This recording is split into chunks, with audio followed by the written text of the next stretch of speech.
প্রিয় দর্শক, আপনাদের সবাইকে স্বাগত জানাচ্ছি এটি নিউজের নিয়মিত আয়োজন পলিটিক্স প্লাসে। আজকে আমাদের পলিটিক্স প্লাসের বিষয় হচ্ছে বিতর্ক, চ্যালেঞ্জ ও সম্ভাবনা। মূলত আপনারা জানেন যে ভারতের অর্থমন্ত্রী বাংলাদেশ সফরে আছেন এবং প্রায় 36,000 কোটি টাকার ঋণ চুক্তি সই হয়েছে এবং এই ঋণ চুক্তিকে ঘিরে কিন্তু বেশ কিছু চ্যালেঞ্জ এবং সম্ভাবনার কথাও বলা হচ্ছে।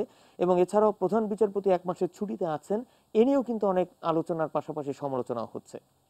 সার্বিকভাবে আমরা এই বিষয়গুলো একটু আলোচনায় আনতে চাই। আমাদের স্টুডিওতে আজ এ নিয়ে আলোচনা করার জন্য উপস্থিত আছেন শিক্ষক, সিনিয়র সাংবাদিক ও গবেষক আফসান চৌধুরী এবং আছেন উন্নয়ন ও মানবাধিকার কর্মী আসিফ মনির। আপনাদের দুজনকে আবারও স্বাগত জানাচ্ছি আজকের পলিটিক্স প্লাসে। আমি একটু প্রথমেই আফসান চৌধুরী আপনার কাছে যাবো। এই যে ভারতের সঙ্গে 36,000 কোটি টাকার যে ঋণ চুক্তি হয়েছে, নানা চ্যালেঞ্জ রয়েছে, এই বিষয়ে আমাদের সহকর্মীরা কয়েকজন বিশেষজ্ঞের সঙ্গে কথাও বলেছেন। তারা কি বলেছেন আমরা তা দেখে এসে তারপর আমরা একটু আলোচনা যাব। গুলোকে যত দ্রুত বাস্তবায়ন করতে পারবো, মাত্রা এবং এটার যে গতি, এটাকে যদি আমরা আরো বাড়াতে পারি, তাহলেই এগুলো থেকে বাংলাদেশ যে ইতিবাচক ফলাফল প্রত্যাশা করে সেটা আমরা করতে পারবো। সেখানে একটা গ্র্যান্ট এলিমেন্ট যোগ করা যায় কিনা সেটা একটা দেখতে, একটা টাইম ফ্রেম থাকা দরকার যে এটা ভ্যালিড এতদিনে। উভয় পক্ষের মধ্য থেকে একটা মনিটরিং সেল দরকার, যারা এটা মনিটরিং করবে প্রবলেমটা হচ্ছে কোথায়। এবং আমি মনে করি একটা এখানে দুই পক্ষেরই একটা দায়বদ্ধতা দরকার, যে আমি যদি ফেল করি তাহলে আমি এই প্রজেক্টের জন্য এই কম্পেনসেশন করব, বা সেই ধরনের একটা বাধ্যবাধকতা থাকা দরকার। ভারতের এই উদ্দেশ্যটা কিন্তু নিঃসন্দেহে আমরা খারাপ চোখে দেখা উচিত, এটা অ্যাপ্রিসিয়েট করা উচিত।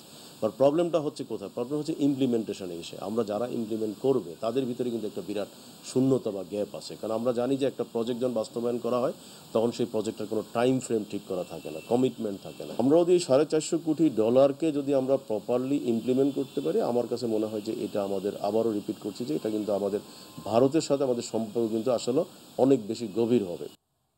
প্রথমে একটু আফসান চৌধুরী আপনার কাছে আসতে চাই। আমরা দেখছিলাম কয়েকজন যারা ব্যবসায়ীর সঙ্গে সংশ্লিষ্ট ব্যবসায়ী, তারা আসলে বলছিলেন এবং একজন বিশ্লেষকও বলছিলেন যে এই যে একটি টাইম ফ্রেম থাকা দরকার এই চুক্তিগুলো বাস্তবায়নে, এবং বাস্তবায়ন হওয়া দরকার, সদিচ্ছা থাকার দরকার, কমিটমেন্টের কথা বলছিলেন একজন। আপনি আসলে এই যে 36,000 কোটি টাকার যে চুক্তি হলো, কি কি চ্যালেঞ্জ আপনি দেখছেন এই চুক্তির পেছনে, বাস্তবায়নের পেছনে? ধন্যবাদ। আমি বাস্তবায়নটাই তো চ্যালেঞ্জ মনে করছি। আমাদের বাস্তবায়নের দক্ষতা অত্যন্ত কম, এবং আপনি যদি বাংলাদেশের প্রকল্পগুলো দেখেন, সেটা এডিবির হোক বা অন্যান্যদের হোক, সেখানে দেখবেন যে আমরা বেশ দুঃখজনকভাবে পিছনে পড়ে আছি। ভারতের ক্ষেত্রেও এটাও প্রযোজ্য, যদিও তারা 20 বছরের জন্য দিচ্ছে। অন্যান্য দেশ আরও বেশি দীর্ঘ, ইন্টারন্যাশনাল প্রতিষ্ঠানগুলো আরও বেশিও দেয়, কিন্তু তারপরেও আমরা কিন্তু এদের মধ্যে আমাদের হয়ে গেছে একটা ধারণা যে, একজন বক্তা বলছিলেন যে মনিটরিং সেল, কিন্তু মনিটরিং সেল করলেই যে আমরা কাজ হবে তা তো না। আমাদের ভেতরে এই ভাবনাটা আসছে না যে এই কাজগুলোকে সম্পন্ন করা দরকার সময় মতো, যে টাকাটা বরাদ্দ করা হচ্ছে তার মধ্যে। এখানে দুর্নীতিরও একটা বিষয় আছে। আপনি দীর্ঘদিন চালাতে থাকলেন একটা প্রকল্প, আপনার উপর কোনো দায়বদ্ধতা নেই, শেষ পর্যন্ত গিয়ে যেটা হবে, এখানে যেটা হচ্ছে যে ভারতের বিষয় যেটা, ভারত কিন্তু রাজনৈতিক একটা ইচ্ছা রয়েছে ভারতের এই টাকাটা দেওয়ার পেছনে, সেটা হচ্ছে নর্থ ইস্টের প্রতি তাদের যাতে সবলভাবে তারা আগাতে পারে। তো এটা ইনফ্রাস্ট্রাকচারের, আমাদের দেশে চায়নার টাকাও কিন্তু ইনফ্রাস্ট্রাকচারে আসছে, আপনি যদি পদ্মা সেতুর কথাও দেখেন। তো তাহলে আমাদের বুঝতে হবে যে আমাদের ওপরে দায়বদ্ধতাটা বেশি, কিন্তু আমরা কোন প্রক্রিয়ার মাধ্যমে দায়বদ্ধতাটা প্রমাণ করব। কারণ আপনি যদি বলেন যে আমাদের বাংলাদেশে তো বড় বড় প্রকল্পের কোনো দুর্নীতি দমনের বিষয়ও নেই, কোনো যে সময় মতো ঠিক না করার জন্যে যে শাস্তি হয় সেটাও নেই, বা আমাদের যেটা প্রকল্প বাস্তবায়নই হলো না তার জন্য তো আমাদের কোনো ব্যবস্থা নেই, সেজন্য আমি মনে করি সমস্যাটা তো আমাদের। ভারতের এখন মনে করেন ভারতের এই অর্থনীতিতে গ্রোথ একটু কমেছে, তো ভারত একটু কিছুটা হলেও নাজুক হবে। কিন্তু বিষয়টা হচ্ছে যে আমরা তো গ্রোথের দেশ, কিন্তু আমাদের গ্রোথের দেশ হলেও তো আমাদের তো ভারতের মতোই আমাদের চাকরিও তৈরি হচ্ছে না তুলনামূলকভাবে। তো তাহলে আমাদের যারা অর্থনীতিবিদ আছে, যারা সিদ্ধান্ত নেন, আমাদের অর্থমন্ত্রী আছেন ইত্যাদি আছেন, তাদের তো এদিকে নজর দেওয়া উচিত, হ্যাঁ না? আমরা তো বলি, বললেই যে আমাদের আমরা তো সিদ্ধান্ত নিই না, জি। এটাই হচ্ছে বড় বিষয়। এই বিষয়ে নজর দিতে হবে। আমি একটু আসিফ মনির আপনার কাছে আসতে চাই যে আসলে এই যে 17টি প্রকল্পে 36,000 কোটি টাকার ঋণ চুক্তি হলো, বাংলাদেশ আসলে আপনার মতে সত্যিকার অর্থে কতটুকু লাভবান হলো এই ঋণ চুক্তিগুলোর ফলে? ঋণ তো আমাদের প্রয়োজন রয়েছে বলেই আমরা সেদিকে গেছি, সেটা একটা ব্যাপার আছে। এখন এখানে মানে দেখতে হবে যে আসলে সাধ্য যেটা আফসান ভাই বলছিলেন সেটার ব্যাপারটা, এবং সামনে নির্বাচন আছে আমাদের এখানে। নির্বাচনের মাঝখানে আসলে কতটা উন্নয়নমূলক কার্যক্রম বা এগুলো বাস্তবায়ন করা যাবে এই চুক্তিগুলো, সেটার একটা প্র্যাকটিক্যাল দিক আছে। আবার ভারতেও যদি সেখানকার নির্বাচন হয় এবং সেখানে যদি কোনো রকম পলিসিগত পরিবর্তন আসে নির্বাচনের কারণে, আমরা বলছি আমাদের গ্রোথের কথা যেটা আফসান ভাই বললেন, আমাদের এখানে যে 2020 বা যে ভিশনের কথা বলা হচ্ছে, যে সপ্তম পঞ্চবার্ষিকী পরিকল্পনা আছে, এগুলোর সাথে এটা কতটা সামঞ্জস্যপূর্ণ সেটা দেখার দরকার। সেটা অবশ্যই বিশ্লেষকরা কিছুটা দেখবেন। এবং আমি আফসান ভাইয়ের সাথে সুর মিলিয়ে বলবো যে আমাদের গুড গভর্নেন্সের ব্যাপারটা আমাদের এখানে যেহেতু সবচেয়ে একটা বড় সমস্যা, যে বাস্তবায়ন করতে গেলে একটা হচ্ছে যে আমাদের দক্ষতার অভাব, আর একটা হচ্ছে আমাদের এখানে করাপশনের যে বিষয়টি আছে, এবং এগুলো যেহেতু রন্ধ্রে রন্ধ্রে আছে, বাস্তবায়নের ক্ষেত্রে সমস্যা থাকতে পারে। আরেকটি হচ্ছে যে ভারত অবশ্যই প্রতিটা দেশই তার নিজের স্বার্থটা কিছুটা দেখবে, ভারতও কিছুটা দেখবে। কাজে ঋণের সাথে এখানে শর্তগুলো কি আছে সেটা নিশ্চয়ই সরকারের কাছে আছে, আমাদের কাছে এখনো সেগুলো চোখে এই পড়েনি। শর্তের বিষয়ে তো অনেকে আপত্তি জানিয়েছে, কারণ যেটি বলা হচ্ছে যে ভারত থেকে একটি শর্তে আছে যে ভারত থেকেই ঠিকাদার নিয়োগ ও অধিকাংশ নির্মাণ সামগ্রী ক্রয় করতে হবে, এবং যদিও সুদ 1% এবং যেটি একজন বলেছেন যিনি সাবেক তত্ত্বাবধায়ক সরকারের সাবেক উপদেষ্টা, তিনি একটি পত্রিকায় বলেছেন যে এই শর্তের মধ্যে একটি রয়েছে যে এই অর্থ দিয়ে যেসব পণ্য কেনা হবে তার 75%ই ভারত থেকে কিনতে হবে, এবং তিনি আশঙ্কা করেছেন যে এই সুযোগে পণ্যের দাম বাড়াবে ভারত, ফলে সুদের হার বেড়ে যাবে। হ্যাঁ, কারণ এটা তো একটা বড় ব্যাপার যে আমরা আগেও দেখেছি যে আমাদের এখানে বিশেষ করে এখানে যে মাল্টিন্যাশনাল কোম্পানিগুলো আছে ভারতের, সেখানে স্বার্থ রয়েছে, বা গার্মেন্টস থেকে শুরু করে অন্যান্য ক্ষেত্রে বাণিজ্যিক যে স্বার্থ আস্তে আস্তে আমাদের এই অঞ্চলের মধ্যে ভারতের যে একটা ইন্টারেস্ট গত কয়েক বছর ধরে, বা বলা চলে প্রায় গত বছর দশক ধরে দেখা গেছে, জি। এটির প্রভাব কিন্তু রাজনীতি থেকে বিভিন্ন জায়গায় পড়েছে। সেটি উত্তরোত্তর বৃদ্ধি পাবে, এটা অবশ্যই আমাদের ভবিষ্যতে চিন্তা করতে হবে। আমরা যখন কয়েল প্রজেক্টের কথা যেটা আমরা শুনেছি, যেটা নিয়ে অনেক বিতর্ক হচ্ছে সুন্দরবনে, সেখানেও কিন্তু ভারতের একটা বড় ইন্টারেস্ট রয়েছে। কাজে আসলে আমরা কতটুকু আমাদের ইন্টারেস্টকে ধরে রাখতে পারবো পানি চুক্তি থেকে শুরু করে সব রকম চুক্তির ক্ষেত্রে, এটা কিন্তু একটা বড় দুশ্চিন্তার বিষয়। আমি আবারও আসবো আপনার কাছে। আমি একটু আফসান চৌধুরী আপনার কাছে আসতে চাই। এই যে এই ঋণ চুক্তিগুলোতে যে বিভিন্ন শর্ত রয়েছে, এই শর্তের ব্যাপারে কি আপনার কোনো আপত্তি রয়েছে, বা আপনার অবজারভেশন কি? ধন্যবাদ। আসলে যখন আমরা মাল্টিল্যাটারাল অর্গানাইজেশন মানে বিশ্ব ব্যাংক, এশিয়ান উন্নয়ন ব্যাংক এগুলো থেকে নিই, তখন আমাদের কোনো এক বিশেষ দেশের কাছ থেকে কিনতে হবে এটা থাকে না। কিন্তু আপনি যদি চীনেরটাও দেখেন এবং ভারতেরটাও দেখেন, দুটোতে আছে যে সেই দেশ থেকে নিতে হবে। এটা তো তারা ভালোবেসে দেয় না, এটা কেন বাংলাদেশের মানুষ বোঝে না? এটা তো দিচ্ছে কারণ তারা নিজের দেশের অর্থনীতিকে লাভবান করার জন্য। চীনের জন্য তো ইনফ্রাস্ট্রাকচার তার হচ্ছে প্রথম বিষয়, এবং তার যে বড় প্রকল্প যেটা ওবর, ওয়ান বেল্ট ওয়ান রোড যখন আসবে, তখনও কিন্তু চীনই প্রধান লাভবান হবে। কিন্তু আমরা তো এই অবস্থাতে তো বলতে পারছি না যে তো আমি তোমার টাকা নেব না। আমরা যতটুকু টাকা নিই, আমরা যদি সময় মতো শেষ করতে পারি, আমাদের খুব একটা লাভ হবে না। তন্ময় বলি তোকে চিনি, তন্ময় যে কথাটা বলছিল যে জিনিসের দাম বাড়বে, তো জিনিসের দাম তো অবশ্যই বাড়বে, কিন্তু সেই নেগোসিয়েশনটা তো আমাদের করতে হবে এবং আগে থেকেই এটা করতে হবে। তো এই দক্ষতাটা আমরা প্রমাণ করেছি। আমার তো মনে হয় না কেউ বলবে যে আমরা এরকম একটা প্রমাণিত দক্ষবাজ একটা উন্নয়ন প্রকল্প পরিচালনা করতে পারি। এই দক্ষতাটা আসলে সব ক্ষেত্রেই কূটনৈতিকভাবে যদি আমরা বলি, এবং এই ক্ষেত্রে সেই সব ক্ষেত্রে আসলে প্রমাণ করতে হবে। একটু ভিন্ন প্রসঙ্গে আসতে চাই, আফসান চৌধুরী আপনার কাছে আসলে একটু আসতে চাই। আপনি জানেন যে প্রধান বিচারপতি গত 3 অক্টোবর থেকে 1 মাসের ছুটিতে আছেন, এবং সর্বশেষ খবর হচ্ছে যে প্রধান বিচারপতি সুরেন্দ্র কুমার সিনহা আজ তিনি লক্ষ্মী পূজায় অংশ নিতে ঢাকেশ্বরী মন্দিরে গেছেন, এবং আজকে আইনমন্ত্রীও প্রধান বিচারপতির সঙ্গে দেখা করেছেন। এবং পরে যেটি বলা হচ্ছে যে বিএনপির পক্ষ থেকে বিএনপির নেতা মওদুদ আহমদ বলেছেন যে প্রধান বিচারপতি সুরেন্দ্র কুমার সিনহাকে সরকার গৃহবন্দী করে রেখেছে, এবং কয়েকটি পত্রপত্রিকাও বলা হচ্ছে যে প্রধান বিচারপতি সুরেন্দ্র কুমার সিনহা চিকিৎসার জন্য অস্ট্রেলিয়া যাচ্ছেন। এই বিষয়টিতে আসলে কিভাবে দেখছেন? আমার তো দেখার কোনো বিষয় নেই। প্রধান বিচারপতির মেয়াদ শেষ হচ্ছে জানুয়ারিতে, তার মানে আর 3-4 মাস আছে। যেটা চারিদিকে কথাবার্তা হচ্ছে, এটা তো গোপন করার কিছু নাই। এরকম একটা কথা চলছে যে একটা রিট হবে, যে রিটের মাধ্যমে যে বর্তমান যে সংসদ আছে সে সংসদকে খারিজ করে দেওয়ার জন্য এরকম একটা রিট হবে। তো আমার কথা হচ্ছে যে এটাই যদি বিষয় হয়, এটাই যদি ষড়যন্ত্র হয় এবং এটাই যদি আটকাবার জন্যে সরকার এই ওনাকে ছুটিতে পাঠাচ্ছে ইত্যাদি ইত্যাদি হয়, বিষয়টা হলো তো উনি চলে গেলে যে সুপ্রিম কোর্ট অ্যাপিলেট ডিভিশন চলে যাবে তা তো না, ওই রিটটা তো করলেই হয়। যে কেউ যারা আছেন তারা হয় বাদ দেবেন, তারা রাখবেন। এটার জন্য প্রধান বিচারপতিকে সরিয়ে দেওয়ার কী আছে? দ্বিতীয়ত, আমি পক্ষে বিপক্ষে বলছি না, আমি সাংবাদিক হিসেবে যে কথাটা বলছি যে এত কেন পত্রপত্রিকায় এত কেন ধোঁয়াবাজি হলো আমি নিজেও বুঝতে পারছি না। হ্যাঁ, হইতে পারে নিশ্চয়ই কিছু একটা ঘটনা ঘটেছে, কিন্তু এইটার সঙ্গে যে জাতীয় ষড়যন্ত্র হচ্ছে, দেশ শেষ হয়ে যাচ্ছে, আমি এরকম দেখতে পাচ্ছি না। না, আপনি তো হয়তো জানেন যে ওই যে ষোড়শ সংশোধনীর যে রায়টি ঘিরে কিন্তু বেশ কিছু আলোচনা এবং বিতর্কের সৃষ্টি হয়েছিল। মূলত তার পরিপ্রেক্ষিতেই কি আসলে এত আলোচনা বা সমালোচনা হচ্ছে যখন প্রধান বিচারপতি ছুটিতে গেছেন 1 মাসের জন্য? ধন্যবাদ। ষোড়শ সংশোধনী একটা রায় ঘোষণা করা হচ্ছে, এটা বিচার বিভাগের বিষয়। বিচার বিভাগের প্রতিটি সদস্য এটা একমত। আব্দুল ওয়াহাব মিয়া যিনি এখন প্রধান বিচারপতি, জি। তিনিও এটাই সই করেছেন। অতএব এটা কোনো এককভাবে সুরেন্দ্র কুমার সিনহার সিদ্ধান্ত না।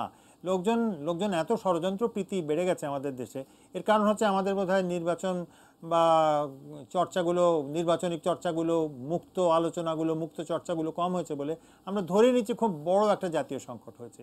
কিছু একটা হতে পারে। আমি বলছি সেটা সরকারেরও যেমন পরিষ্কার করার দায়িত্ব আছে, যারা এইসব বিষয়ে কথা বলছেন তাদের একটু বুঝে কথাটা বলা উচিত যে আসলে তারা কি বলতে চাচ্ছেন। যে সুরেন্দ্র কুমার সিনহা এই সরকার পাল্টে দেবে, তো এই সরকার যদি একটা রিটের মাধ্যমে পাল্টে যায়, এই সরকার কি বসে থাকবে? এই সরকারকে সেই রিটটা কে করবে? যেই 150 শর্তের, এবং এই খবরটা বের হয়েছিল 10 থেকে 15 দিন আগে, জি। যে জাপানে একটা অনুষ্ঠানে সুরেন্দ্র কুমার সিনহা, বিচারপতি সিনহা এরকম কথা বলেছেন। তো সে প্রমাণ করুক। তো এইরকম কথাবার্তা বলে যেটা হচ্ছে আমাদের গণমাধ্যমে যেটা হচ্ছে, গণমাধ্যমের ভার একটু কমছে। কারণ গণমাধ্যমে যদি ছড়ানো শুরু করে যেটাকে আমি বলবো গুজব, তাহলে আসল কথাটা কোত্থেকে আসবে? আচ্ছা, এই বিষয়ে আসিফ মুনির কি বক্তব্য বা আপনি কি বলতে চান সে বিষয়ে আমরা জানবো, তবে তার আগে একটা ছোট্ট বিরতিতে যাচ্ছি। প্রিয় দর্শক, আমরা আশা করছি আমাদের সঙ্গে থাকবেন।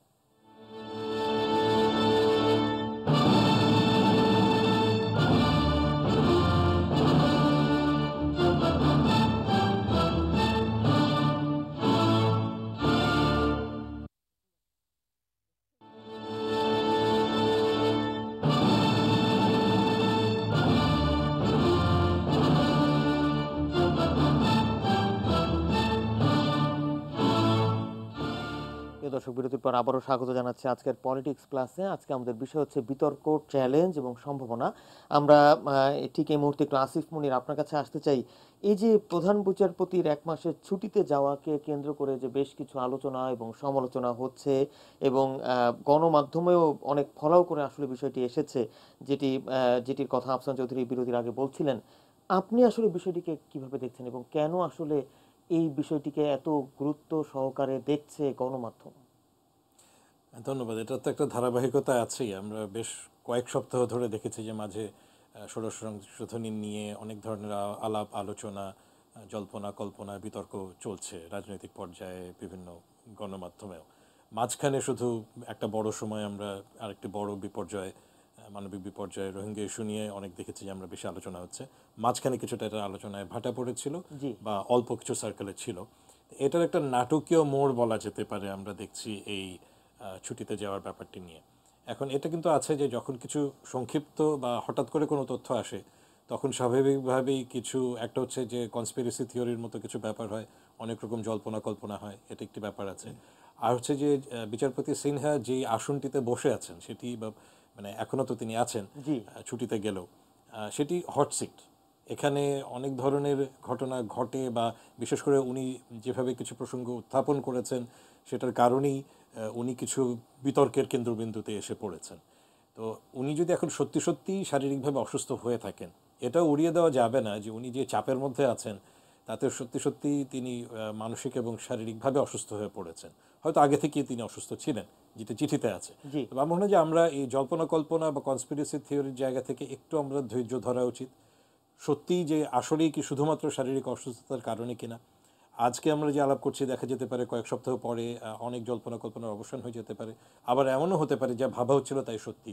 যদি কোনো সময় যদি কথার কথা বিচারপতি সিনহা এই অবসরে যাওয়া, এই ছুটিতে যাওয়াটি আরও যদি দীর্ঘায়িত হয়ে যায়, তখনই কিন্তু অন্যদিকে ব্যাপারটি মন নিতে পারে যে আসলেই কি তিনি আর আদৌ ফিরছেন কিনা তার এই অবস্থানে। যখন আমরা শুনছি তিনি বিদেশে যাচ্ছেন চিকিৎসার জন্য, এগুলো কিন্তু এক ধরনের একটা অশনি সংকেত যে এই ধারাবাহিকতায় আসলেই কি উনি একটা পর্যায়ে আরও দীর্ঘকালীন ছুটি চাইবেন কিনা এবং এইভাবে উনি চলে যাচ্ছেন, ওনার এক্সিট হচ্ছে কিনা, তখন কিন্তু এটা ভাবা যেতেই পারে যে উনি কোনো চাপের মুখে ছিলেন কিনা। আমরা আশা করব যে আমাদের যে অবাধ যে তথ্য অধিকার রয়েছে এবং আমাদের গণমাধ্যমের যদি বস্তুনিষ্ঠ সাংবাদিকতার ব্যাপারটি থাকে, আমরা ভবিষ্যতে সঠিকভাবে জানতে পারবো যে এর পেছনে অন্য কোনো রকম খেলা চলেছিল কিনা, নাকি শুধুমাত্রই তিনি ব্যক্তিগত কারণে অসুস্থতার কারণেই এই ছুটি নিয়েছেন এবং আবার তিনি আগের জায়গায় ফেরত আসবেন। তাহলেও কিন্তু এই নাটকীয়তা শেষ হবে না, আমরা দেখব যে অন্য কোনো নাটকের দিকে এটার মন নিচ্ছে।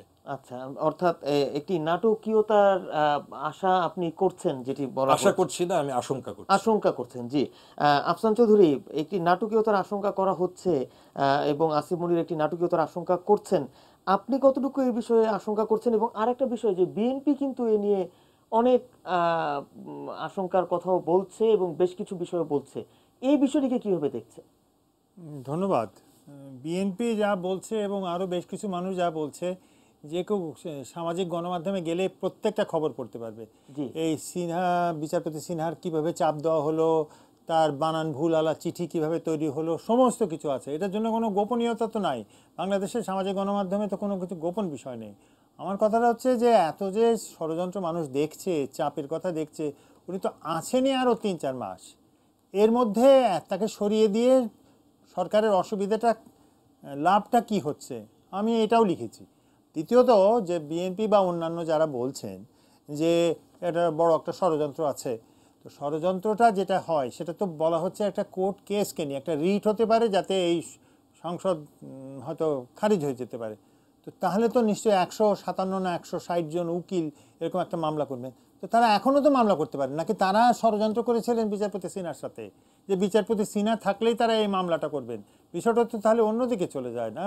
জি, এবং বিএনপি পন্থী আইনজীবী যারা রয়েছেন তারাও তো আসলে এ নিয়ে আমরা দেখেছি যে তারা আন্দোলনও করেছেন এবং বেশ কিছু কথাও আসলে বলেছেন। আফসান চৌধুরী, জি বলেছেন, কিন্তু কথা হলো যে ষোড়শ সংশোধনী থেকে এটা শুরু হয়েছিল দলীয় ভিত্তিতে, দলীয় অবস্থান নেয়া, এবং আওয়ামী লীগের যারা সমর্থক তারা তো সে সাংস্কৃতিক কর্মী থেকে আরম্ভ করে গায়ক, নৃত্য করে যারা, তারাও রাস্তায় নেমে পড়েছিল ষোড়শ সংশোধনী। তাতে তো তাদের কিছু এসে যায় না। ষোড়শ সংশোধনী হচ্ছে সুপ্রিম কোর্ট, অ্যাপিলেট ডিভিশন এবং পার্লামেন্টের মধ্যে কে চাকরি খেতে পারবে কার, এটার সঙ্গে সাধারণ মানুষের কোনো সম্পর্কই নাই। সেটা হলো রাজনীতির বিষয়টা। আমি বলছি সেটা থেকেই তো এটা উদ্ভব হচ্ছে। কিন্তু এখন একটু যদি চিন্তা করি আমরা, এই 3-4 মাসের মধ্যে কি, আজকে যদি একটা রিট হয়, ওই রিট হলে ওই রিট পরের দিন বিচারপতি সিনহা ওটা পড়েই বলে দেবেন হ্যাঁ খারিজ হয়ে গেল।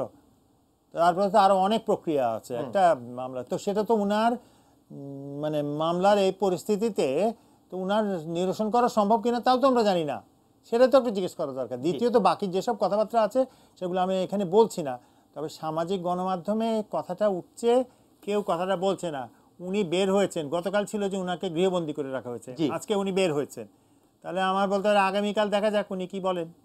আচ্ছা, অর্থাৎ বেশ কিছু কি ঘটে সেটা আসলে সামনেই দেখা যাবে। আমি আবারও একটু আমাদের আজকের যে নিউজ আওয়ার এক্সট্রা যে বিষয় ছিল যে রোহিঙ্গা ইস্যু, এই রোহিঙ্গা ইস্যুতে কিন্তু আপনার কাছে আফসান চৌধুরী একটা বিষয় আমরা তখন ইচ্ছে করে আমরা জিজ্ঞেস করিনি যে আসলে এখন আমরা এই বিষয়টি আলোচনা করব বলে, কারণ এই যে রোহিঙ্গা ইস্যুর এই যে সমস্যাটির সমাধান, এই সমাধানের পথ আসলে আপনি এখন কোন দিকে দেখছেন আফসান চৌধুরী? আমি মনে করি যে আমাদের পরিকল্পনাগুলো করা উচিত। কি পরিকল্পনা করা উচিত? সেটা হচ্ছে যে এই রোহিঙ্গারা সবাই বাংলাদেশে থাকবে। আসিফ মনি তো সরাসরিভাবে ওর সঙ্গে কাজ করেছেন, তাকে আসিফ মনির কাছে। সেটা হচ্ছে যে ধরা গেল যে তারা যাবে না সবাই, তাহলে আমাদের একটা পরিকল্পনা করতে হবে, আমাদের $200 মিলিয়ন দরকার, সেটার জন্য আমরা তো কূটনীতি করতে হবে। ধরা গেল যে আমাদের $100 মিলিয়ন দরকার হবে, সেটার জন্য কূটনীতি করতে হবে। ধরা যায় $50 মিলিয়ন, সেটার জন্য কূটনীতি করতে হবে। আমাদেরকে নতুন ট্যাক্সের প্রয়োজন হবে, আমাদের এই যে যারা আছে অসুস্থ আছে তারা বিভিন্ন রোগ ছড়াতে পারে, আমাদের ওখানে আইন শৃঙ্খলার বিষয় হতে হয়, তাদের খাওয়ানো দাওয়ানো। এই জন্যে যে আমি 92 সালে নিজে সরাসরিভাবে শরণার্থীদের সঙ্গে জড়িত হয়ে কাজ করেছিলাম জাতিসংঘের হয়ে, আমি জানি কি অবস্থা হয়। আমাকে বলা হয়েছিল গত সপ্তাহতেই যে ওখানে গিয়ে কাজ করার জন্য, আমি রাজি হইনি। তো আমি বলছি যে অনেকগুলো বিষয় আছে, একটা হচ্ছে রিফিউজিদের বিষয়টা, একটা হচ্ছে আন্তর্জাতিকভাবে এই ত্রাণ বিষয়ক কূটনীতি, আরেকটা আছে রাজনৈতিক কূটনীতি। এই তিনটার জন্য পরিকল্পনা থাকা দরকার। আপনি আমাকে বলুন, কেউ একজন বলুক যে বাংলাদেশ 35-40 বছরে বাংলাদেশ সরকার বলতে পারে যে আমার একটা নীতি ছিল, তারা সবসময় ভেবেছেন যে এই যে চলে গেল কিছু, এই আমার সমস্যা শেষ। মিয়ানমার কখনো ভাবেনি এটা, তারা জানতো তারা কি করবে, এবং এই জানতো বলেই আজকে আমাদেরকে এই দুর্ভোগটা পোহাতে হচ্ছে। আসিফ মুনির, এই এখানে যে মিয়ানমারের একজন প্রতিনিধি আসলো, সরকারি উচ্চপদস্থ কর্মকর্তা একজন এসেছিলেন এবং সরকারের সাথে আলাপ হয়েছে। সেখানে আমরা শুনেছি যে বাংলাদেশের দিক থেকে কিছু প্রস্তাব দেওয়া হয়েছে, কিন্তু ওরা যেটা সূত্র ধরছে সেটা একটা মানে শঙ্কার বিষয়, যে 1992 সালে যেই দ্বিপাক্ষিক চুক্তি হয়েছিল সেই চুক্তির আলোকে, কারণ সেটার আলোকে কিন্তু এখন পরিবর্তিত পরিস্থিতি, এখন সেই সেম মানুষগুলো আছে কিনা, তাদের ডকুমেন্ট আছে কিনা, কারণ এখানে এর মধ্যে কয়েকবার মানুষজন এদিকে গেছে, আবার ফেরত গেছে, আবার এদিকে এসেছে। এখন কোন মানুষ কারা, এরা আসলে বাংলাদেশি কিনা, এটা কে প্রমাণ করবে? এটা বাংলাদেশ সরকার যেটা বলতে চাইছে সেটি বড় ব্যাপার, যে এখানে তৃতীয় পক্ষের ইনভলভমেন্টটা, সেটা মায়ানমার মানবে কিনা সেটা আমরা জানি না, সেটি একটি বিষয় আছে। কাজে এটা একটা দীর্ঘ প্রক্রিয়ার একটা ব্যাপার আছে। এবং আফসান ভাই যেটা বলছেন যে দীর্ঘ প্রক্রিয়া যেহেতু থাকবে, তাহলে আমার একটা সুদূর প্রসারী পরিকল্পনা লাগবে। অতীতে ছিল না, আমরা আশা করছি যে অতীতে অভিজ্ঞতার কারণে সেই পরিকল্পনাটা আসবে। কিন্তু ইভেন আজকেও যখন আমরা দেখছি যে ঘোষণা দেওয়া হচ্ছে যে নতুন অঞ্চল চিন্তা করা হচ্ছে, আমার আজকে যেটা মনে হচ্ছিল যে উখিয়া এলাকাটি, এটা তো এখন শরণার্থী অঞ্চল, শরণার্থী উপজেলা হয়ে গেছে। সেটা তো দোষের কিছু নেই, কিন্তু সেটা হচ্ছে যে সেটার কারণে এখানে যে অবকাঠামোগত ব্যবস্থাগুলো, একটি ভিন দেশের মানুষদের জন্য যেই ধরনের ব্যবস্থাগুলো রাখা দরকার, তাহলে সেটা সাধারণ নাগরিক যারা বাংলাদেশি সেখানে আছেন তাদের সাথে খাপ খাবে কীভাবে?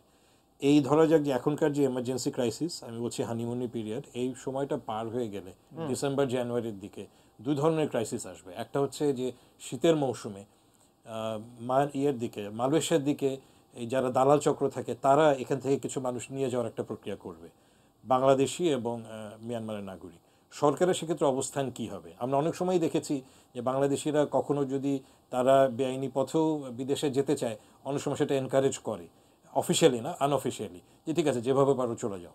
এখানকার মায়ানমার নাগরিকদেরকে কি সেরকম একটা অনুমতি দেওয়া হবে যে ঠিক আছে তোমরা যেতে পারলে মালয়েশিয়ার দিকে চলে যাও, এখান থেকে তো কিছু জনসংখ্যা কমলো? এই আওতায় কিন্তু বাংলাদেশিরা যাবে, সেখানে কিন্তু আইন শৃঙ্খলার একটা অবনতি ঘটবে। আর তারপরে বিদেশে আর তাদের দেশে ফেরত যাওয়ার ব্যাপারটি, ওখানে যদি তাদের নিশ্চয়তাটা তৈরি না হয়, নিরাপত্তা তৈরি না হয়, তাহলে কোথায় যাবে, কার কাছে যাবে?